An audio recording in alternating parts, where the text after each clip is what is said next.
Speak anything into existence. His majestic voice would echo, "Let there be," and there was. He spoke ocean, and there were waters. He spoke stars, and a million holes pierced the sky.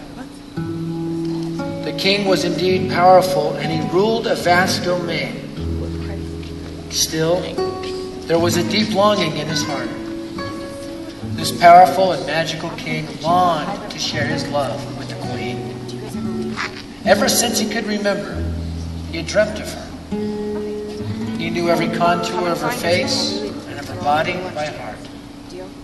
The mere thought of her seemed so awesome that he dared not speak her into existence. Instead, he would try something he never tried before, to make her with his own hands.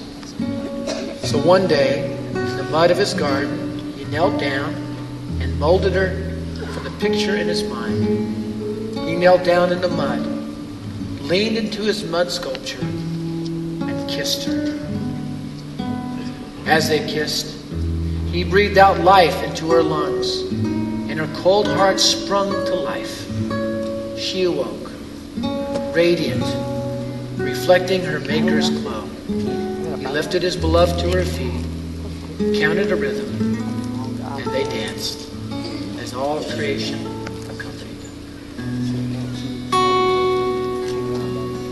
I see trees of green, red roses too.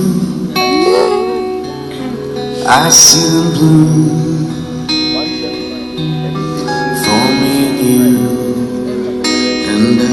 to myself,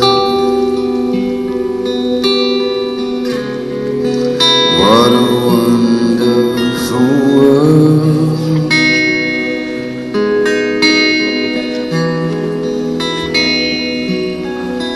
I see skies of blue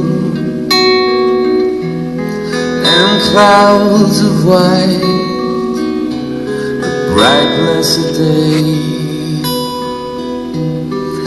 dark sacred night, and I think to myself, what a wonderful world. They danced with such grace and skill that they became the dance itself, so intertwined that you could not see where the king ended and the queen began. Nothing could destroy their love or separate them. Also in the faces of the people going by, I see friends shaking hands, saying, how do you do? And they're really saying, I love you. I hear babies cry, I watch them grow. They'll learn much more than I'll ever know.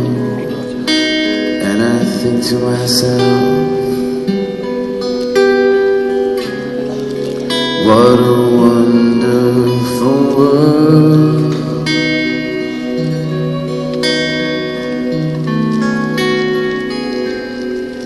Yes, I think to myself,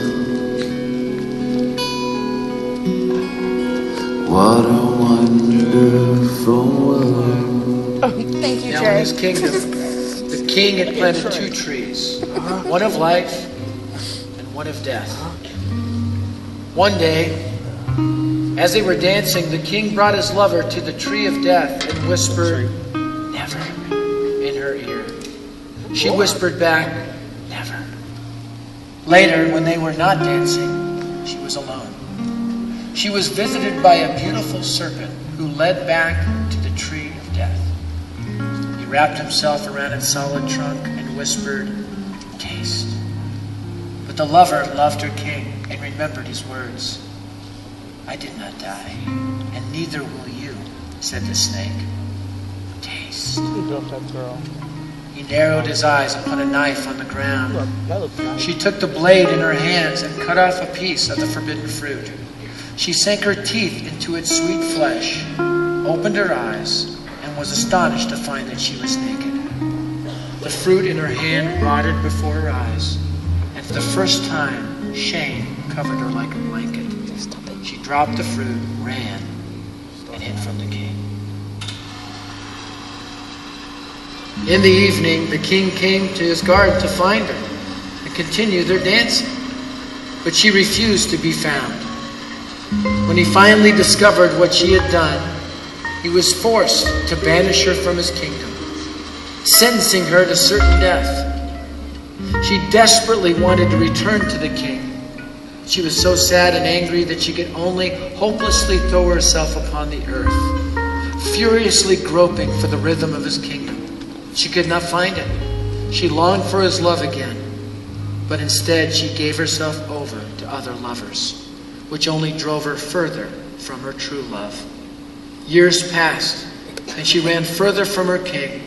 Their love only seemed like a distant dream to her now, a strange, wonderful dream of another world, a world she barely dared to believe in. Somewhere over the rainbow, way up high, there's a land that I heard of once in a